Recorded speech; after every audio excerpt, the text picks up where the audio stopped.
ngayon guys, nandito tayo sa Pantihan Falls. Kaya wala pa tayong tulog pero ito din naman.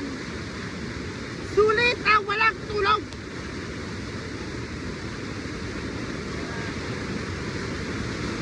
Yes.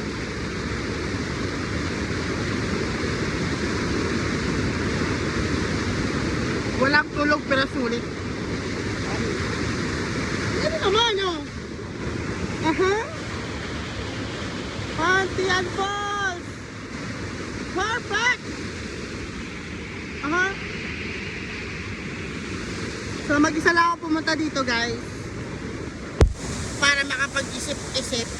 Alam niyo yun? Mas okay kasi mag-isa lang eh. Wala kang inaantay na tao. Alam mo yun? But this place is so wonderful!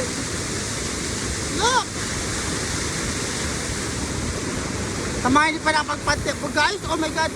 5 years na taon din nakabalik. Hindi na ulit. Pero look how amazing it is. Superb! Oh my goodness. Look! So nandun dati yung falls guys oh. Nandun dati yung falls. Kaso wala na. Ito na siya ngayon. Diba? Sana pamahin natin nyo guys. Ang init oh. Magpalamig na kayo dito sa Pantihan Falls. Let's go!